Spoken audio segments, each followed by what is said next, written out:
جو اس وقت مایوسی کا شکار ہیں، ان کو معلوم ہونا چاہیے کہ اللہ رب العزت مایوس لوگوں کو پسند نہیں کرتا۔ کیوں اللہ رب العزت پسند نہیں کرتا؟ اس کا مطلب ہے کہ کیا وہ یہ بھول گئی ہیں کہ اللہ ہمارا رب ہے اور اللہ نے ہمیں جو ہے وہ پالنا ہے، اس کی حکمت ہے۔ حکمت کیا ہے؟ آئیے ایک اور آیت کی روشنی میں بتاتے ہیں کہ اللہ جب کوئی چیز آپ کو سیم ٹائم جب آپ دعا کر رہے ہوتے ہیں یا آپ کو اشیاء ضرورت ہوتی ہے، جب نہیں بھی دیتا تو اس میں کیا حکمت ہوتی ہے؟ غور سے سنیے۔ آ جائیے سورہ البقرہ کی آیت نمبر 216 216۔ یہ ایک لمبی آیت ہے، اس کا شروع کا ترجمہ تو ایک فرض کی طرف ہے، حکم کی طرف ہے، جہاد کی، لیکن اس کا اگلا حصہ سنیے۔ اس آیت کا میں ترجمہ آپ کی خدمت میں پیش کر رہا ہوں، اب سنیے۔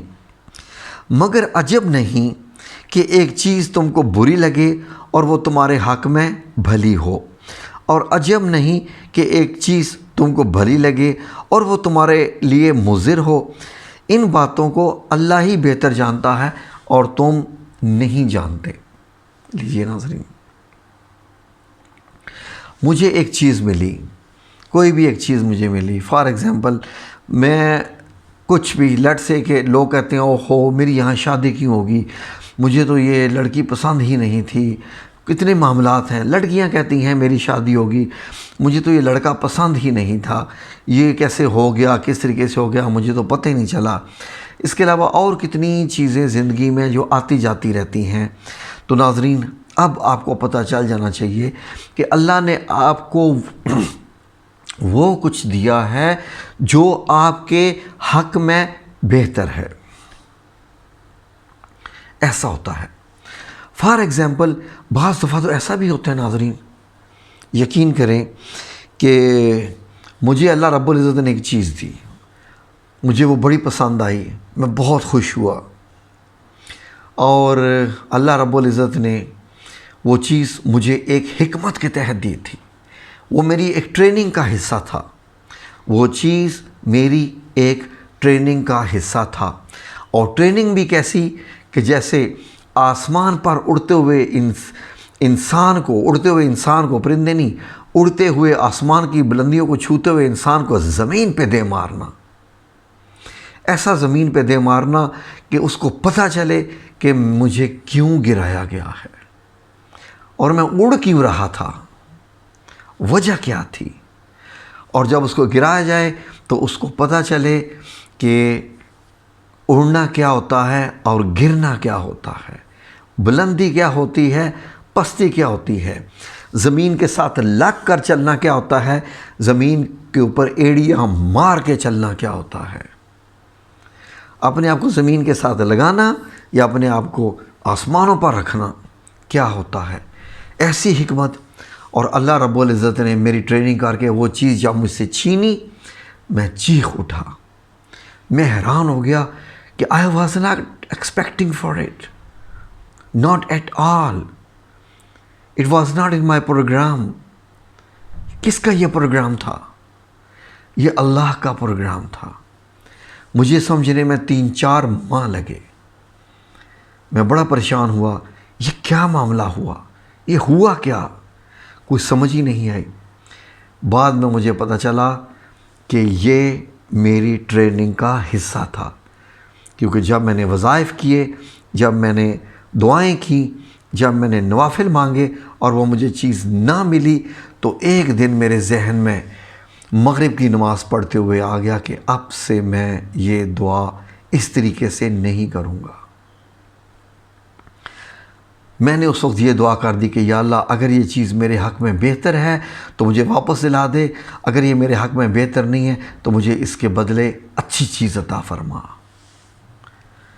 یقین کیجئے کہ یہ میری زندگی کی ایسی ٹریننگ تھی کہ مجھے اللہ سے لو ہو گیا، پیار ہو گیا، اور مجھے پتہ چلا کہ یس، آپ کی زندگی میں آنے والی بیماری، آپ کی زندگی میں آنے والی ناکامی، آپ کی زندگی میں آنے والی رسوائیاں، آپ کی زندگی میں آنے والی پریشانیاں، تمام کی تمام ایک بہت بڑی حکمت کا حصہ ہوتی ہیں۔ صرف ایمان آپ کا مضبوط ہونا چاہیے، توکل آپ کا مضبوط ہونا چاہیے، اس کے بعد آپ یہ سب کچھ سمجھ جاتے ہو انشاءاللہ۔